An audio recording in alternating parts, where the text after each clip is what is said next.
Welcome, brave soul, I am the Forgotten Storyteller. Before we begin, tap that like button if you dare, and drop a comment below telling me where in the world you're listening from. And if you make it to the end of this video, I hope to see you in the next story. I hope you're ready, because I am. Let's begin. The wind, a mournful cry through the skeletal branches of the Oregon pines, perfectly mirrored the ache in Emily Carter's heart. 17, uprooted and introverted by nature, she found herself exiled to the sleepy town of Havenwood in the aftermath of her parents' spectacularly messy divorce.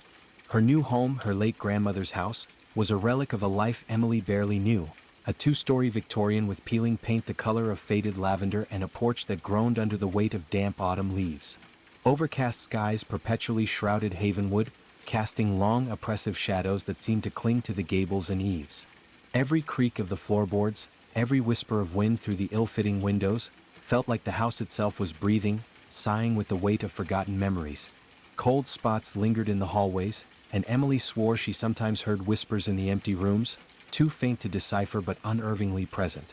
Her dreams, once mundane, had begun to bloom with vivid, unsettling imagery, forests choked with shadows, faces contorted by unseen terror. The attic was the worst. Lizards of dust danced in the shafts of light that pierced the gloom, illuminating forgotten furniture draped in white sheets. It was during one of their initial forays into the musty space that Emily stumbled upon it, a heavy wooden box tucked away in the farthest, darkest corner. Boldly stenciled across its lid were the words, "Do not use." Curiosity, a dangerous spark in her otherwise subdued personality, flickered to life. Inside, nestled amongst moth-eaten velvet, lay a vintage Ouija board, its symbols faded and worn, the planchette a smooth, unsettlingly cold piece of wood. Emily, skeptical yet undeniably intrigued, carefully set the box aside, shoving it further under a pile of old quilts. The house seemed to hold its breath as she did so. The rainy season descended upon Havenwood with relentless force. The constant drumming on the roof amplified the house's unsettling noises, and Emily found herself increasingly isolated. Her mother, preoccupied with the aftermath of the divorce and the endless paperwork of settling her grandmother's estate, was emotionally unavailable. The digital world offered little solace, as the internet connection in Havenwood was agonizingly slow, isolating Emily further.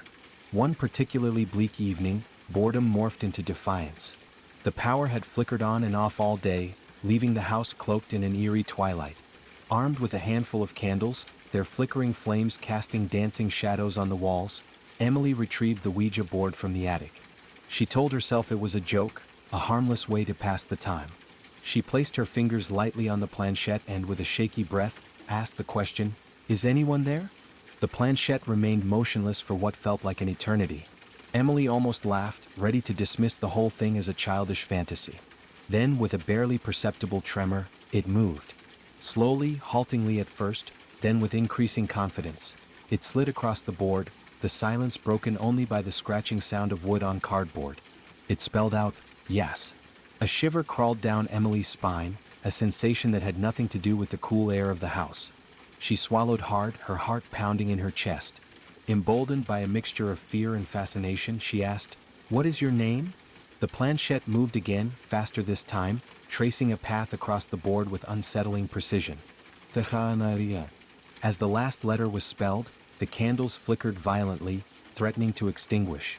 A framed photo of her grandmother, hanging on the wall across from her, crashed to the floor. A gust of cold air swept through the room, raising goosebumps on Emily's arms despite the heat from the candles. Her breath fogged in front of her face. Panic clawed at her throat. This was no game.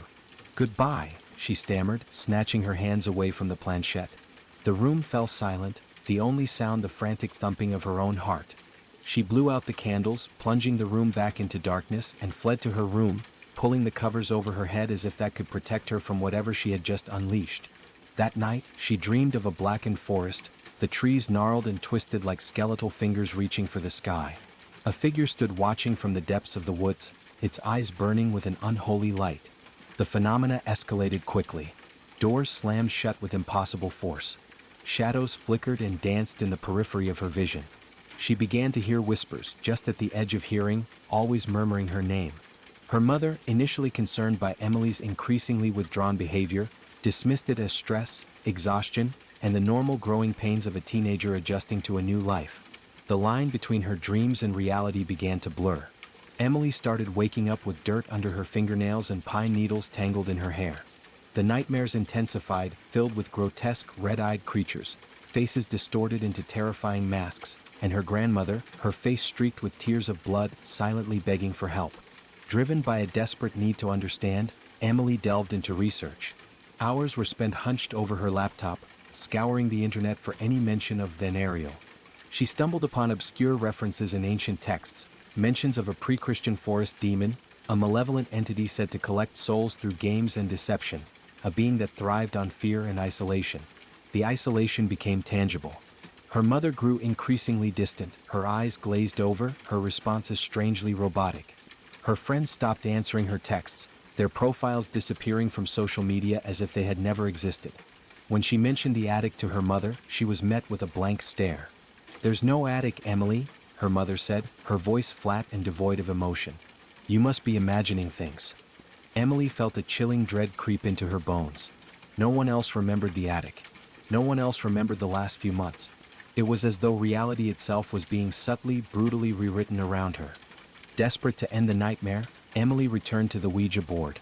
She lit the candles, her hands trembling uncontrollably, and placed her fingers on the planchette.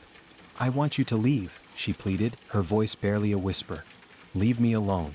The planchette shot across the board with violent force. Too late. The room plunged into absolute darkness, the air thick with an oppressive energy. Emily felt a presence, a cold, malevolent force, pressing down on her, suffocating her. She screamed, but no sound escaped her lips. The changes became more pronounced. Emily's reflection in the mirror began to move independently, a subtle shift in expression, a fleeting glimpse of something inhuman lurking behind her eyes. Animals avoided her, their eyes wide with fear, their bodies trembling.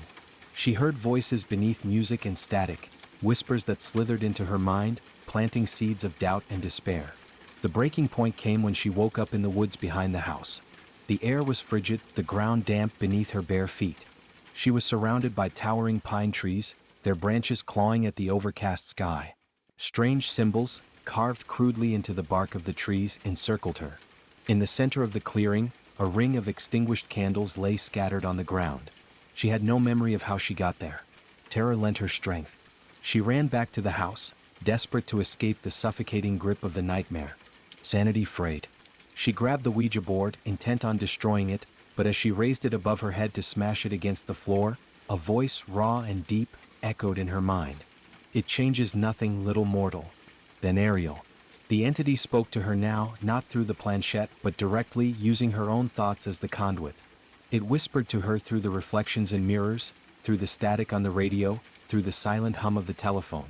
Desperate, Emily ransacked the house, searching for any clue, any way to fight back.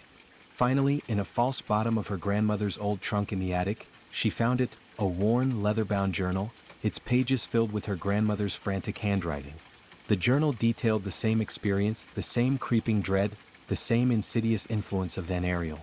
It spoke of the Ouija board, of the entity it summoned, and of its insatiable hunger for souls. In the final entry, written in a shaky hand, her grandmother had written, "The only way to stop it is to burn the door you opened.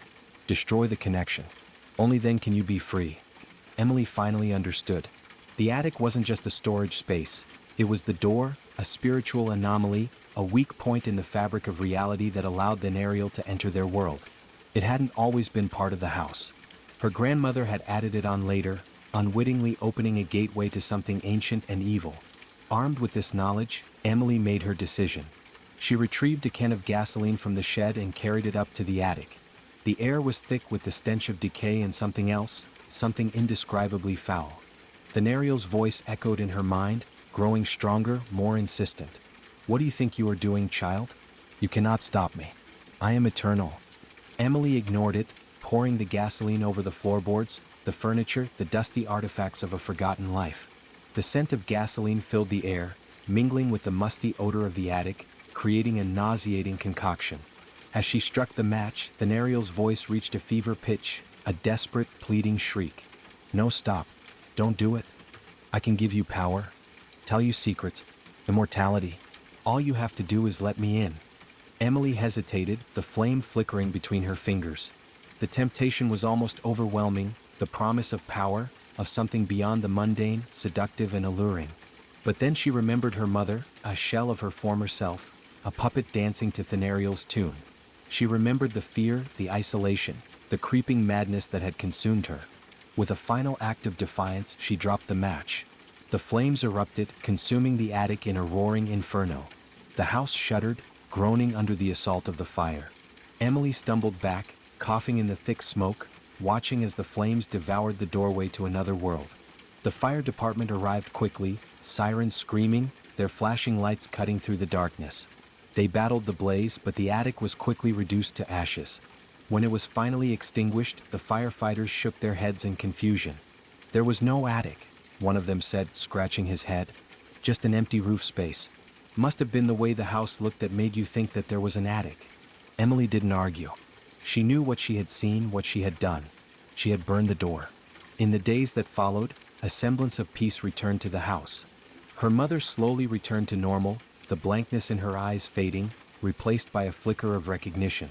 Emily's dreams became quieter, less frequent, but the images of the blackened forest and the burning eyes lingered in the back of her mind, a constant reminder of what she had faced. Then one cold, gray morning a package arrived. There was no return address, nothing to indicate who had sent it. Inside, nestled in a bed of shredded paper, was the Ouija board.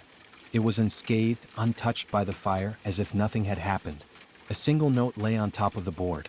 The words were written in a flowing, elegant script that seemed to dance on the page. You cannot burn what was never yours to destroy. And that night, the nightmares returned. Let us know in the comment, would you have used the Ouija board if you had found it? Ready for spine-chilling tales that will haunt your thoughts. Subscribe to Forgotten Storyteller for eerie narrations, unsettling mysteries, and haunting stories you won't forget. Hit the bell icon so you never miss a story, because some stories refuse to stay buried. Join us, if you dare.